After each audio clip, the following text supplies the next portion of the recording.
హర్యానా కాంగ్రెస్ హస్తగతమని దాదాపు అన్ని exit polls కూడా అంచనా వేస్తున్నాయి. రెండు రాష్ట్రాల్లో కూడా దాదాపు 90 అసెంబ్లీ స్థానాలు ఉన్నాయి. Magic figure 46. ప్రస్తుతం ఎగ్జిట్ పోల్స్ మనం చూస్తున్నాము. మ్యాట్రిజ్ ఎగ్జిట్ పోల్స్ చూస్తే గనక దాదాపు కాంగ్రెస్ 55 నుంచి 62 ప్లస్ ఆర్ మైనస్, అలాగే బీజేపీ 18 నుంచి 24 స్థానాలకు పరిమితం కావచ్చని మ్యాట్రిజ్ సంస్థ ఎగ్జిట్ పోల్స్ లో వెల్లడిస్తోంది. ఇక సిఎన్ఎన్ సర్వే చూద్దాం. సిఎన్ఎన్ సర్వే చూస్తే కాంగ్రెస్ 59, బీజేపీ 21 స్థానాలకు మాత్రమే పరిమితమయ్యే అవకాశం ఉంది హర్యానాలో. ఇక దైనిక్ భాస్కర్ ఎగ్జిట్ పోల్స్ చూద్దాము. కాంగ్రెస్ 44 నుంచి 54 దైనిక్ భాస్కర్ ఇస్తోంది ప్లస్ ఆర్ మైనస్. బీజేపీ విషయానికి వచ్చేసరికి 15 నుంచి 29 స్థానాలకే పరిమితమయ్యేట్టుగా ఇటు దైనిక్ భాస్కర్ కూడా తన ఎగ్జిట్ పోల్స్ లో వెల్లడిస్తోంది. ఇక పీపుల్స్ పల్స్ చూసుకుంటే గనక కాంగ్రెస్ 55, బీజేపీ 26 స్థానాలకే పరిమితమయ్యే అవకాశం ఉన్నట్టుగా తెలుస్తోంది. ఇవి ఓవరాల్ గా హర్యానాలో Matrize and CNN IBN and Dainik Bhaskar and People's Pulse ఈ 4 సంస్థలు కూడా కాంగ్రెస్ దే హవా అన్నట్టుగా కూడా మనకు ఎగ్జిట్ పోల్స్ వెల్లడి చేస్తున్నాయి.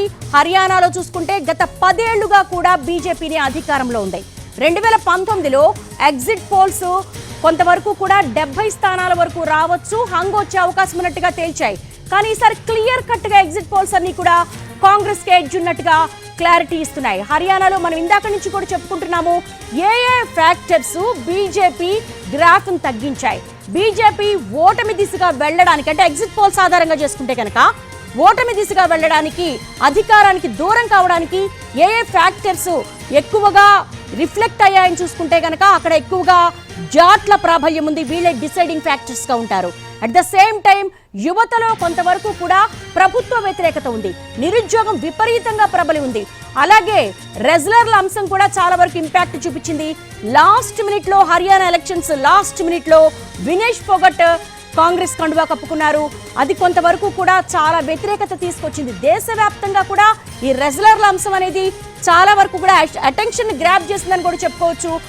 90 అసెంబ్లీ స్థానాలు ఉన్నటువంటి హర్యానాలో బీజేపీ కొంతవరకు అధికారానికి దూరమయ్యే అవకాశాలే ఎక్కువగా ఉన్నట్టుగా మ్యాట్రిజ్ సంస్థ, CNN IBN, Dainik Bhaskar, People's Pulse ఈ 4 ఎగ్జిట్ పోల్స్ కూడా వెల్లడి చేస్తూ ఉన్నాయి. హర్యానా కాంగ్రెస్ కు మాత్రమే ఎడ్జ్ ఉంది, కాంగ్రెస్ హస్తగతం కాబోతోందని చెప్పేసి కొంతవరకు కాంగ్రెస్ చాలా ప్రెస్టీజియస్ గా తీసుకుంది. యాంటీ ఇన్కంబెన్సీ అనేది చాలా వరకు కూడా ఇంపాక్ట్ చూపించింది. బీజేపీ కూడా కొంతవరకు ప్రభుత్వ వ్యతిరేకతను తగ్గించడానికి చాలా చేంజెస్ కూడా చేసింది. అయినప్పటికీ కూడా కొంతవరకు అధికారానికి దూరం కావడానికి దోహదం చేశాయని చెప్పుకోవచ్చు. ఇప్పుడు మ్యాట్రిజ్ సంస్థ బీజేపీకి సంబంధించి మనం చూస్తూ ఉన్నాము, కొంతవరకు కూడా అధికారానికి దూరమయ్యే అవకాశం ఉన్నట్టుగా కూడా తెలుస్తూ ఉంది. ఇక్కడ కాంగ్రెస్ కు 55 నుంచి 62 స్థానాలు ప్లస్ ఆర్ మైనస్ వచ్చే అవకాశం ఉంది. మ్యాజిక్ ఫిగర్ 90 అసెంబ్లీ స్థానాలు ఉన్నటువంటి హర్యానాలో మ్యాజిక్ ఫిగర్ 46. కాంగ్రెస్ ఆల్మోస్ట్ దాటేసింది. కాంగ్రెస్ 55, 62 అంటే ప్లస్ ఆర్ మైనస్. అలాగే బీజేపీ 18 నుంచి 24. అట్లీస్ట్ కొంచెం దగ్గరగా కూడా మ్యాట్రిజ్ ఇచ్చినటువంటి ఎగ్జిట్ పోల్స్ మాత్రం కొంతవరకు కూడా బీజేపీ ఓటమి దిశగానే వెళ్తున్నట్టుగా మాత్రం వెల్లడి చేస్తున్నాయి. ఇక సిఎన్ఎన్ సర్వే తీసుకుంటే కాంగ్రెస్ దాదాపు 55, అలాగే బీజేపీ 21 స్థానాలకే పరిమితం చేసింది. ఇక దైనిక్ భాస్కర్ సంస్థ విషయానికి వస్తే కనుక కాంగ్రెస్ 44, 54 ప్లస్ ఆర్ మైనస్. ఇక బీజేపీ 15 నుంచి 29 స్థానాలకి పరిమితమయ్యే అవకాశం ఉన్నట్టుగా తెలుస్తోంది. ఒక రకంగా చెప్పాలంటే బీజేపీకి ఇది మాస్టర్ స్ట్రోక్ అని చెప్పుకోవచ్చు, ఒక రకంగా అలార్మింగ్ సిచ్యువేషన్ అనుకోవచ్చు. ఎందుకంటే గత లోక్సభ ఎలక్షన్స్ లోనే ఇండీ కూటమి దాదాపు అధికారానికి దగ్గరగా వచ్చింది. సంకీర్ణ ప్రభుత్వం ఏర్పడింది కేంద్రంలో. కొంతవరకు కూడా చాలా ప్రతిష్టాత్మకంగా ఇండీ కూటమి తీసుకుంది. ఇటు బీజేపీ, యాంటీ బీజేపీ పార్టీస్ కావచ్చు, ఇవన్నీ కూడా ఒక అలయన్స్ గా ఏర్పడి ఎట్టి పరిస్థితుల్లో బీజేపీకి అధికారాన్ని దూరం చేయాలని ఒకే ఒక లక్ష్యంతో పనిచేస్తున్నట్టుగా తెలుస్తోంది. ఇటు జమ్మూ కాశ్మీర్ ఎగ్జిట్ పోల్స్ కనుక మనం చూసుకుంటే గనక కొంతవరకు కూడా మనకి క్లియర్ కట్ గా మనకు తెలుస్తుంది. మ్యాట్రిజ్ ఇచ్చింది. పీపుల్స్ పల్స్ మనం చూసుకుంటే కాంగ్రెస్ ఎన్సీ కూటమికి 46 నుంచి 50, బీజేపీకి 23 నుంచి 27 సీట్లు ఇచ్చింది. అలాగే ఇటు మ్యాట్రిజ్ ఇచ్చినటువంటి ఎగ్జిట్ పోల్స్ చూసుకుంటే బీజేపీకి 25, పీడీపీకి 28, కాంగ్రెస్ ఎన్సీకి కలిపి 27 సీట్లు వచ్చాయి అలయన్స్ గా. ఇక సిఎన్ఎన్ సర్వే తీసుకుంటే కాంగ్రెస్ కూటమికి 40, బీజేపీకి 26, పీడీపీకి 7, ఇతరులు 17 సీట్లు ఇది CNN సర్వే చూసుకుంటే కనుక మరి మ్యాజిక్ ఫిగర్ కు కొంతవరకు ఆస్కారాలు అయితే కనిపించట్లేదు. హంగ్ వచ్చే అవకాశం ఉన్నట్టుగా మాత్రం ఖచ్చితంగా తెలుస్తున్న సందర్భం కనబడుతోంది. ఇక పీపుల్స్ పల్స్ చూసుకుంటే కాంగ్రెస్ ఎన్సీ కూటమికి 46 ± 50 ఇచ్చింది. కాబట్టి కొంతవరకు కాంగ్రెస్ అండ్ ఎన్సీ కూటమి కలిసి జమ్మూ కాశ్మీర్లో ప్రభుత్వాన్ని ఏర్పాటు చేసే అవకాశం అయితే పీపుల్స్ పల్స్ ఎగ్జిట్ పోల్స్ ని బట్టి తెలుస్తుంది. ఎందుకంటే బీజేపీకి ఇక్కడ 23 నుంచి 27 సీట్లకే పరిమితమయ్యే అవకాశం ఉన్నట్టుగా జమ్మూ కాశ్మీర్, ఈ హర్యానా కావచ్చు, జమ్మూ కాశ్మీర్ ఎలక్షన్స్ పై దేశం దృష్టి యావత్తు కూడా ఉంది. ఈ ఎలక్షన్స్ కొంతవరకు కూడా దేశంలో అధికారం దిశగా ఇండియా కూటమి వెళ్తుందా లేదా, బీజేపీకి ఏమాత్రం వ్యతిరేకత ఉంది, బీజేపీ ఒక మాస్టర్ స్ట్రోక్ ని ఎదుర్కోబోతుందా లేదా అన్నది మాత్రం చాలా క్యూరియాసిక్ గా వెయిట్ చేస్తున్న సందర్భం అయితే ఖచ్చితంగా కనబడుతోంది. జమ్మూ కాశ్మీర్ ఎలక్షన్స్ విషయానికి వస్తే పీపుల్స్ పల్స్ రిలీజ్ చేసినటువంటి ఎగ్జిట్ పోల్ చూసుకుంటే కాంగ్రెస్ ఎన్సీ కూటమి 46, 50 ± బీజేపీ 23 నుంచి 27 సీట్లకు పరిమితమయ్యే అవకాశం ఉన్నట్టుగా తెలుస్తోంది. ఇక మ్యాట్రిజ్ విషయానికి వస్తే బీజేపీకి 25, పీడీపీకి 28. గత 2014లో చూసుకుంటే బీజేపీ పీడీపీ అలయన్స్ గా ప్రభుత్వాన్ని ఏర్పాటు చేసిన సందర్భం ఉంది. అప్పుడున్న ఈక్వేషన్స్ కావచ్చు, క్యాలిక్యులేషన్స్ కావచ్చు. కానీ దాదాపు 10 ఏళ్ల తర్వాత జమ్మూ కాశ్మీర్ ప్రజలు ప్రజాస్వామ్యయుతంగా తన ఓటు హక్కును వినియోగించుకున్న సందర్భం అయితే ఖచ్చితంగా కనబడుతోంది. ఇక్కడ మెయిన్ ఫ్యాక్టర్స్ ఏంటంటే ఆర్టికల్ 370 రద్దుకు సంబంధించి కూడా కొంతవరకు బీజేపీ వ్యతిరేకతను మూట కట్టుకుందని చెప్పుకోవచ్చు. ఎందుకంటే రాష్ట్ర ప్రత్యేక హోదాను రద్దు చేయడానికి సంబంధించి కొంతవరకు వ్యతిరేకత వచ్చింది. స్థానికంగా ఉన్నటువంటి పార్టీస్ అన్ని కూడా కొంత అలయన్స్ గా ఏర్పడి అధికారాన్ని చేజిక్కించుకోవాలని చూశాయి. మరి మ్యాట్రిజ్ ఇచ్చిన సంస్థ ప్రకారం బీజేపీకి 25, పీడీపీకి 28, కాంగ్రెస్ ఎన్సీపీకి కలిపి 27 సీట్లు ఇచ్చింది. అంటే మ్యాట్రిజ్ ఎగ్జిట్ పోల్స్ కనుక ఆధారంగా చేసుకుంటే కనుక కొంత హంగ్ వచ్చే అవకాశం ఉన్నట్టుగా జమ్మూ కాశ్మీర్ లో తెలుస్తోంది.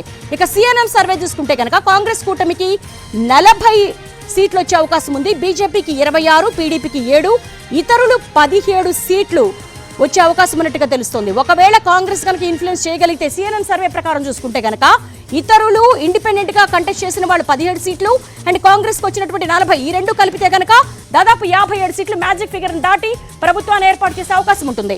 ఇక బీజేపీ 26, పీడీపీకి 7, ఈ రెండు కలిపినా కూడా ప్రభుత్వాన్ని ఏర్పాటు చేసే అవకాశమే లేదు. ఈసారి పీడీపీ కావచ్చు, బీజేపీ కావచ్చు, రెండు విడివిడిగా కంటెస్ట్ చేసిన సందర్భం కనబడుతోంది. ఆర్టికల్ 370 రద్దు కావచ్చు, రాష్ట్ర హోదా కావచ్చు, స్థానికంగా నిరుద్యోగం కావచ్చు, జమ్మూ మీద చాలా వరకు కూడా ఎక్స్పెక్టేషన్స్ బీజేపీ పెంచుకుంది. ఈసారి డీలిమిటేషన్ చేసింది. చాలా వ్యూహాత్మకంగా బీజేపీ వ్యవహరించింది. ఎందుకంటే డీలిమిటేషన్ ద్వారా కొంతవరకు సీట్లు పెరిగే అవకాశం ఉంటుంది. కాబట్టి కొంతవరకు మెజారిటీ పెరిగే అవకాశం ఉంటుంది.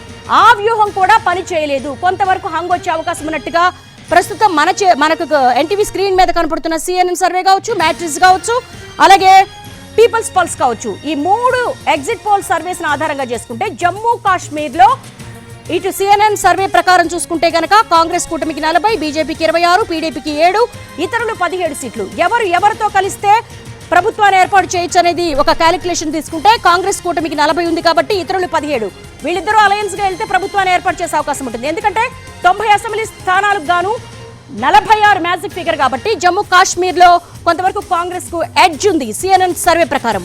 అలాగే మ్యాట్రిజ్ సంస్థ తీసుకుంటే కనుక బీజేపీకి 25 స్థానాలు ఇచ్చింది, పీడీపీకి 28 స్థానాలు ఇచ్చింది, కాంగ్రెస్ ఎన్సీకి 27 సీట్లు ఇచ్చింది. ఇక్కడ కొంతవరకు హంగ్ వచ్చే అవకాశం ఎక్కువగా ఉన్నట్టుగా తెలుస్తోంది. ఎవరితో కలిసినా మ్యాజిక్ ఫిగర్ వచ్చే అవకాశం అయితే చాలా తక్కువగా కనబడుతోంది.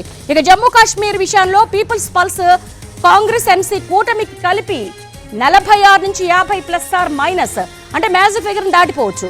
బీజేపీకి వచ్చేసరికి 23 నుంచి 27 సీట్లకు పరిమితమయ్యే అవకాశం ఉన్నట్టుగా తెలుస్తోంది. ఇటు హర్యానా అండ్ జమ్మూ కాశ్మీర్ ఈ 2 రాష్ట్రాలను గనక కోల్పోతే బీజేపీకి ఒక రకంగా మాస్టర్ స్ట్రోక్ తగులుతుందని చెప్పుకోవచ్చు. ఒక అలార్మింగ్ సిచ్యువేషన్ లోకి అయితే బీజేపీ వెళ్తుందని ఖచ్చితంగా పోల్ పండిట్స్ అయితే చెప్తున్నారు. ఎందుకోసం అంటే ఈసారి సంకీర్ణ ప్రభుత్వం కేంద్రంలో ఏ విధంగా అయితే గత లోక్సభ ఎన్నికల్లో 2024 మొన్న జరిగిన లోక్సభ ఎన్నికల్లో ఇండి కూటమి దాదాపు నైతిక విజయం సాధించింది, దగ్గర వరకు వచ్చి అధికారానికి దూరమైంది. కాబట్టి బీజేపీ ఈసారి చాలా కాన్సన్ట్రేటెడ్ గా ఈ రాష్ట్రాలు అసెంబ్లీ ఎన్నికలను చాలా కాన్సన్ట్రేటెడ్ గా తీసుకుంది. స్టార్ క్యాంపెయిన్స్ దింపింది, కొంతవరకు కూడా అక్కడ స్థానికంగా కూడా వాళ్ళకు భరోసా నింపేందుకు చేసింది. కానీ యాంటీ ఇన్కంబెన్సీ, ప్రభుత్వ వ్యతిరేకత, అక్కడ స్థానికంగా ఉన్నటువంటి ఫ్యాక్టర్స్ ఏవైతే ఉన్నాయో ప్రత్యేక రాష్ట్ర హోదా కల్పిస్తామని చెప్పిన అష్యూరెన్సెస్ కావచ్చు, అట్ ద సేమ్ టైం నిరుద్యోగం, అన్ఎంప్లాయ్మెంట్, దీనికి సంబంధించి కావచ్చు, కాశ్మీర్ లోయ కావచ్చు, జమ్మూ కావచ్చు, కొన్ని ప్రాంతాల్లో చాలా పగడ్బందీ వ్యూహంతో వెళ్ళినటువంటి సందర్భం కనబడుతుంది. మరి స్థానికంగా ఎటువంటి రిఫ్లెక్షన్ వస్తుంది? హంగ్ వస్తుందా జమ్మూ కాశ్మీర్లో? లేకపోతే ఇటు అలయన్స్ గా కాంగ్రెస్ ప్రభుత్వాన్ని ఏర్పాటు చేస్తుందా అన్నది మాత్రం ప్రస్తుతం జరుగుతున్న ఎగ్జిట్ పోల్స్ ఆధారంగా చేసుకుని ఒక క్లారిటీకి వస్తున్న సందర్భం ఉంది. ఇక దాదాపు 8న జరగబోయేటువంటి రిజల్ట్ లో ఖచ్చితంగా ఏ పార్టీకి క్లియర్ కట్ మెజారిటీ ఇచ్చారు, ఏ పార్టీ అధికారం చేపట్టబోతుందనేది ఒక క్లారిటీ వస్తుంది.